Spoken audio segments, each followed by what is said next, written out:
Pertanyaan kedua dari Ibu Sugiyarti Rustanto, Pak Pendeta. Pertanyaan kedua dalam 1 Raja-Raja 19 ayat 19 sampai 21.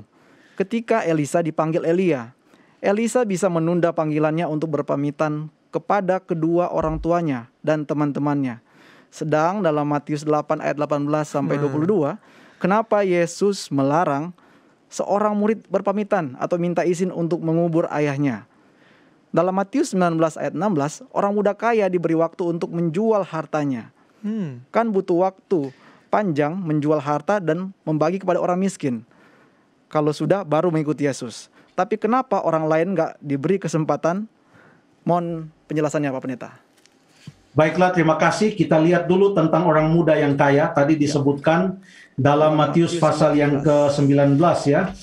Apakah memang Yesus tidak berikan kesempatan kepada orang muda ini karena jualan itu kan perlu waktu, belum tentu langsung laku.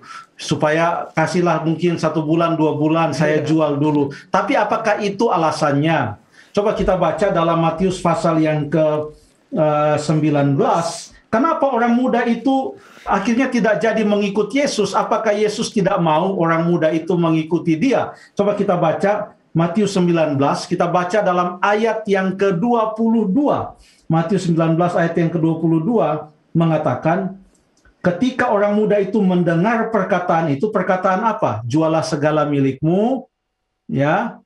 Lalu kemudian ikutlah aku. Ketika orang muda itu mendengar perkataan itu, pergilah ia dengan sedih, sebab banyak hartanya. Nah, jadi dia pergi dengan sedih itu bukan sedih karena, aduh Tuhan gimana sih, kan banyak harta saya. Karena banyak kan saya kalau jualan mesti pakai 10 tahun baru habis.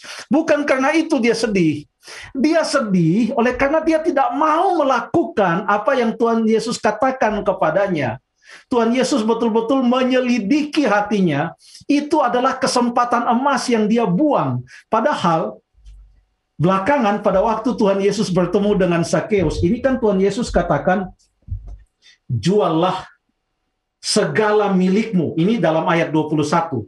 Matius 19 ayat 21. Juallah segala milikmu, berikanlah itu kepada orang-orang miskin. Apakah memang itu aturannya? Juallah segala milikmu. Coba kita lihat setelah Yesus bertemu dengan orang muda yang kaya ini, dia bertemu dengan orang lain yang kaya juga. Dalam Injil Lukas pasal yang ke-19, coba kita lihat Injil Lukas pasal yang ke-19 ayat 1 sampai ayat yang ke-10.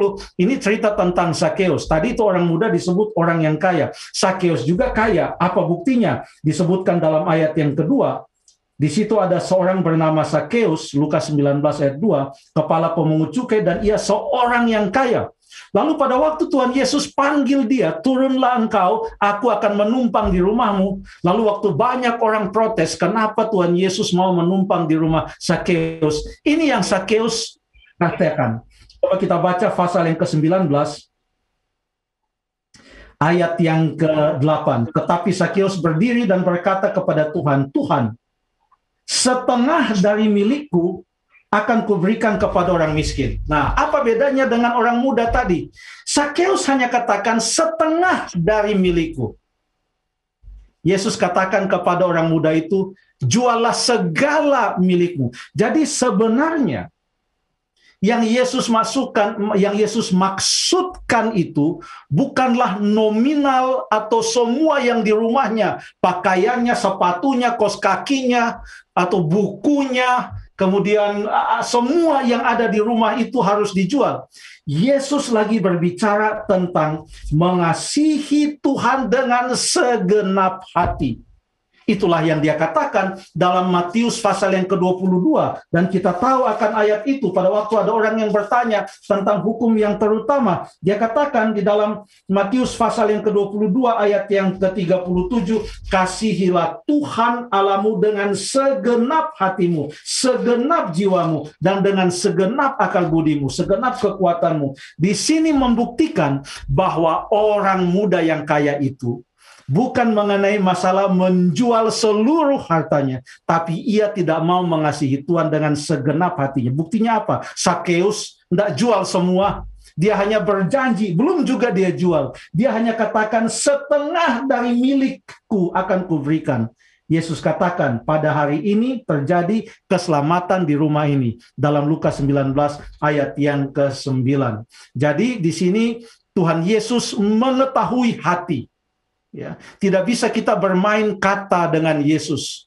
Dia tidak bisa dimanipulasi karena dia mengetahui hati. Buktinya ada bahwa dia mengetahui hati. Kalau kita baca di dalam Yohanes pasal yang kedua, ayat yang ke-23 dan 20 sampai 25 mengatakan, banyak orang percaya dalam namanya karena mereka melihat tanda-tanda yang diadakannya. Ayat 24. Tetapi Yesus tidak mempercayakan dirinya kepada mereka. Artinya dia tidak membiarkan dirinya mereka percaya. Artinya dia tahu iman mereka atau percaya mereka itu adalah hanya di permukaan saja. Kenapa?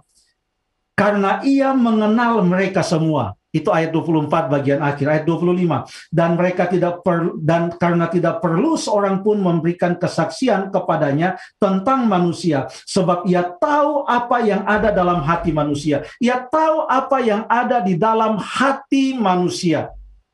Itu orang yang mau mengikuti dia lalu mengatakan, izinkanlah aku pergi untuk menguburkan ayahku dulu. Sebenarnya itu hanya membuat alasan.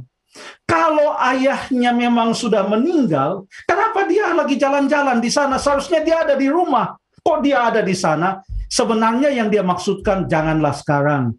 Nantilah dulu, ayah saya masih hidup. Saya tunggulah dulu beberapa tahun, ya. Nanti setelah itu ayah saya sudah meninggal, saya baru akan menguburkan dia, baru saya ikut kamu. Itu sebenarnya dia tidak mau mengikut Yesus. Kalau itu betul-betul ayahnya sudah meninggal saat itu, dia tidak akan ada di situ. Pasti dia akan ada di rumahnya. Jangan kita ambil ayat ini seakan-akan Yesus itu anti budaya, seakan-akan Yesus itu tidak punya belas kasihan, seakan-akan Yesus itu anti keluarga, sebab dia sendiri menegur keras orang-orang Yahudi tentang perlakuan mereka kepada orang tua mereka. Coba kita baca di dalam Matius pasal yang ke-15. Oh, Yesus menegur mereka. Dan ini dia tegur karena mereka melanggar perintah Allah yang kelima, yaitu hormatilah ayahmu dan ibumu. Coba kita baca dalam Matius pasal yang ke-15. Mengatakan, pasal yang ke-15. Oke, ayat yang ke 3 dan ayat yang sampai ayat yang ke-5. Mengapa kamu pun melanggar perintah Allah demi adat istiadat nenek moyangmu? Sebab Allah berfirman, hormatilah ayahmu dan ibumu. Tetapi ayat 5, kamu berkata, barang siapa berkata kepada bapaknya atau ibunya, apa yang ada padaku yang dapat digunakan untuk pemeliharaanmu, sudah digunakan untuk persembahan kepada Allah, orang itu tidak wajib lagi menghormati bapaknya atau ibunya. Maka Tuhan Yesus katakan, kamu mensiasati perintah Allah. Katanya kalau sudah kasih persembahan, tidak perlu lagi bantu orang tua. Yesus menegur mereka. Yesus mau supaya orang itu memperhatikan akan orang tuanya. Orang waktu Yesus mati di atas kayu salib, dia katakan kepada Yohanes yang kekasih, inilah ibumu. Ia titipkan ibunya kepada muridnya, yaitu Yohanes yang kekasih. Sekarang bagaimana dengan Elia dan Elisa? Sebelum Elisa dipanggil oleh Tuhan melalui Elia. Coba kita baca sekarang dalam 1 Raja-Raja pasal yang ke-19. 1 Raja-Raja pasal yang ke-19. 1 Raja-Raja pasal yang ke-19. Kita mau baca dulu ayat yang ke-16. Ya. Karena pertanyaannya tadi langsung kepada waktu Elia bertemu dengan Elisa, lalu Elisa mohon izin. Coba kita baca sekarang ayat 16 dulu. 1 Raja-Raja 19 ayat 16 Pak Pendeta ya? Iya, betul. Juga Yehu, cucu Nimsi, haruslah kau urapi menjadi raja atas Israel.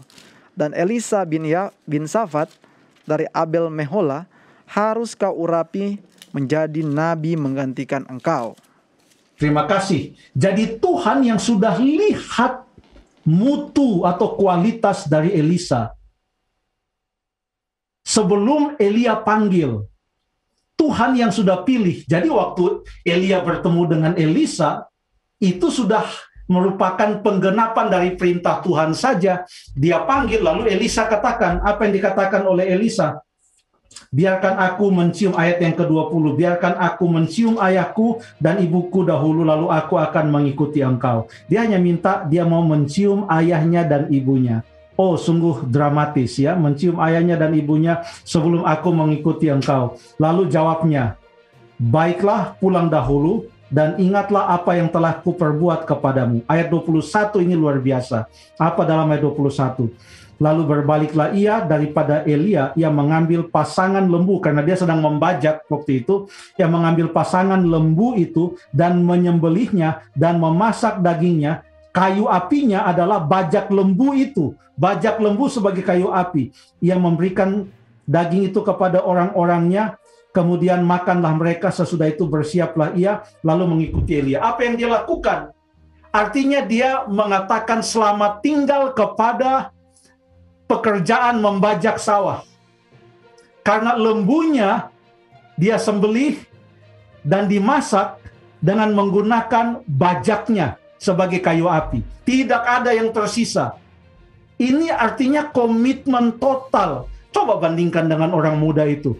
Setengah aja dia tidak katakan kepada Tuhan dia mau jual. Ya. Jadi Tuhan Yesus mengetahui hati. Terima kasih.